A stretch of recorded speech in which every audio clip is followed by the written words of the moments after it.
Hey guys, what's going on? This is Travis P11. I'd like to welcome you back to the channel. Well, for quite a while now, guys, I've been really curious about AR-15 furniture that Wish.com sells.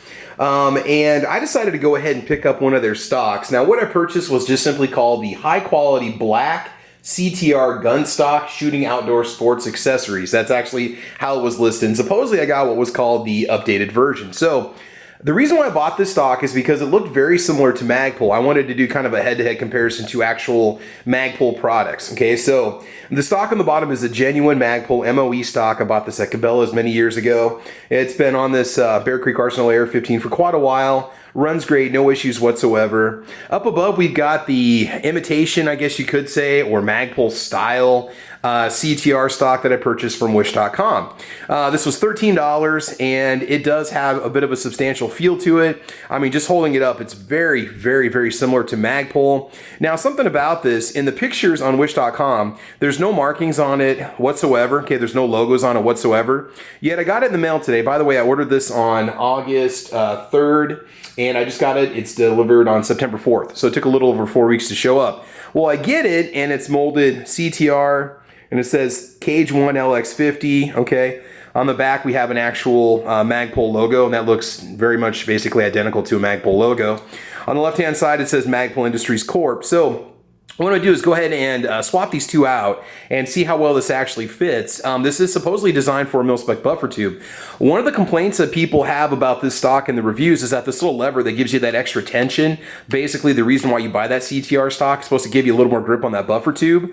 It doesn't do anything on this model. If you look at the front, you probably can't see, but it does move a little knob or a little piece of plastic kind of up and down when you move it. So we'll see if it actually does something. I mean, just glancing at it, I mean, if somebody was selling this thing on eBay, I would probably not know that it's probably not real. And I'm going to say probably not because it did not come in a Magpul box, no instruction manual at all. So real quick, my disclaimer about this is I don't encourage you to buy products like this.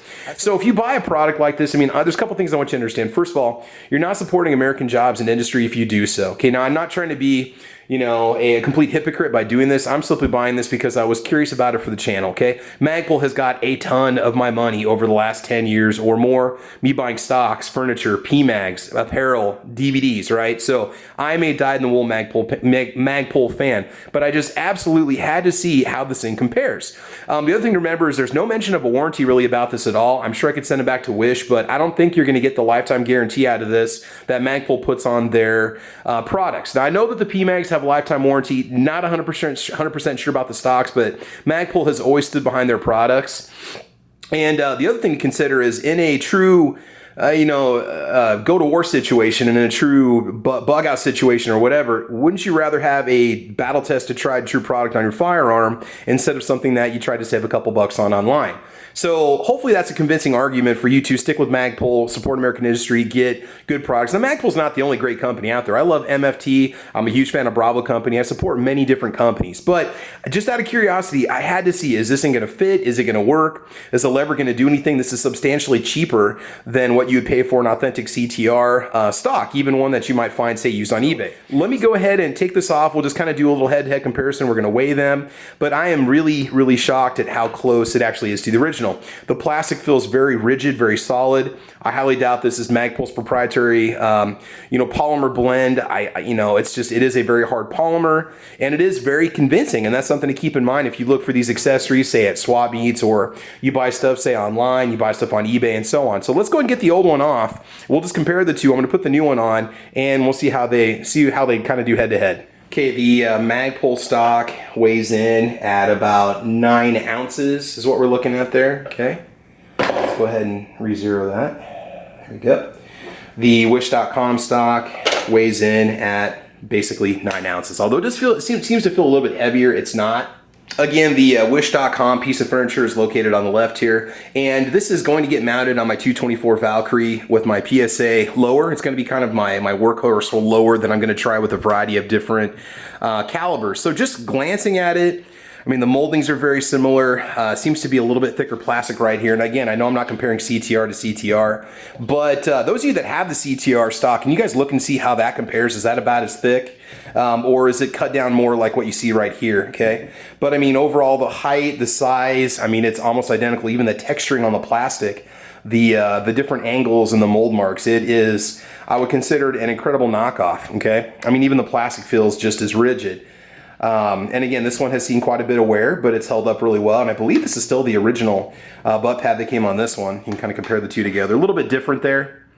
See how this one is kind of deep set. Maybe I've swapped this one out. I honestly don't remember. It's been so long, but you can definitely tell the logos are both there. And again, I'm not encouraging you to buy these kinds of items because I can't guarantee that they're going to perform. But again, people are tempted by their pocketbooks when it comes to trying to get something that, you know, looks very similar to what they're already using. Tension is not bad. We'll see how this works when I actually put it on and clamp it down and see if it does anything. Springs feel basically about the same. Actually, a little more tension in the Magpul spring itself.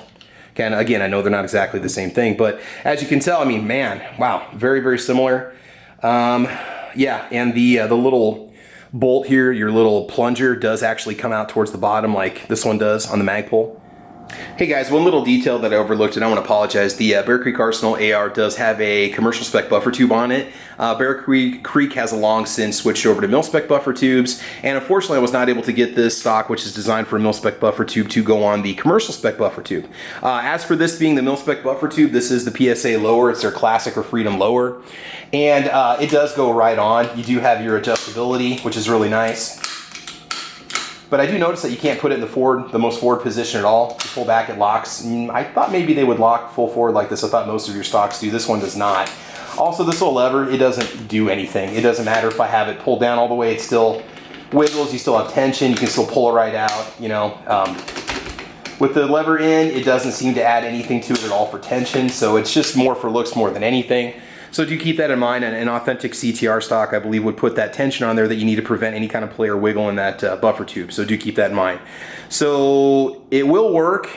It seems to be okay. We are going to run some rounds through this 224 Valkyrie rifle either this week or next week, and we'll see if it holds up. We'll see if it falls apart or breaks. I'll obviously have my backup blower with me in case we need to slap that on and use it instead.